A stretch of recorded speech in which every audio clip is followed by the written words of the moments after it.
তেলের পিঠা তৈরি করার সময় পিঠাগুলো যদি ফুলকো ফুলকো হয় তাহলে পিঠাগুলো তৈরি করতেও কিন্তু অনেক বেশি ভালো লাগে।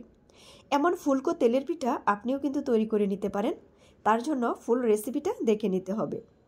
পিঠা তৈরি করার জন্য আমি এখানে খেজুরের গুড় নিচ্ছি, তো গুড়টাকে আমি কেটে নিচ্ছি, তবে আপনি চাইলে এটাকে লিকুইড করে তারপরেও নিতে পারেন।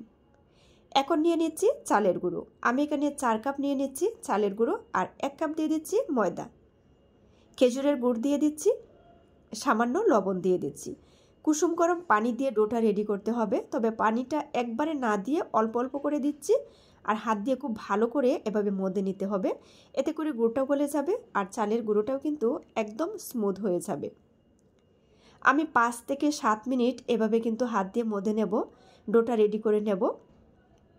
আর আমি যে চালের গুঁড়োটা নিয়েছি, চালটাকে ভালো করে ভিজিয়ে মেশিন থেকে গুঁড়ো করে আনা, তবে এটা ডিপ ফ্রিজে রাখা ছিল, 1 ঘন্টা আগেই আমি বের করে নিয়েছিলাম। তবে সেম রেসিপিতে আপনারা শুকনো চালের গুঁড়ো দিয়েও কিন্তু এই ডোটা সেমভাবে তৈরি করে নিতে পারবেন। আপনাদের পিঠাগুলোও কিন্তু অনেক বেশি ফুলকো হবে। তবে অবশ্যই কিন্তু হাত দিয়ে এভাবে অনেকটা লং টাইম ধরে মধ্যে নিতে হবে। তারপর এটাকে রেস্টে রেখে দিতে হবে 10 থেকে 20 মিনিটের জন্য। তো ফিরে আসলাম আমি ঠিক 10 মিনিট পর। তো ডোটাকে আবারও একটু ভালো করে আমি মিশিয়ে নিচ্ছি। পিঠা তৈরি করার জন্য ডোটা কিন্তু একদম পারফেক্ট।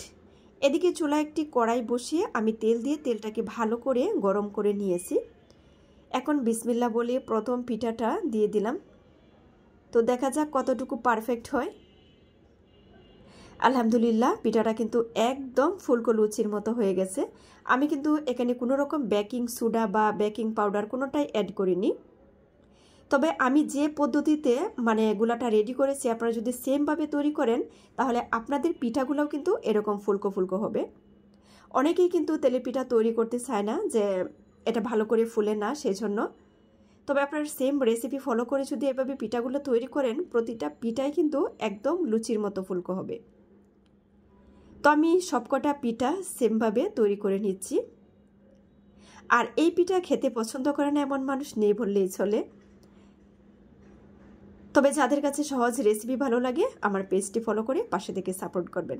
আমি অনেকগুলো পিঠা তৈরি করে নিয়েছি, আর দেখতেই পাচ্ছেন প্রতিটা পিঠাই কিন্তু একদম ফুলকো হয়েছে।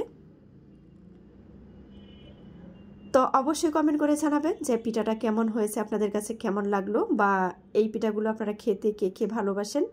যারা চ্যানেল থেকে দেখছেন চ্যানেলটি সাবস্ক্রাইব করে রাখবেন প্লিজ।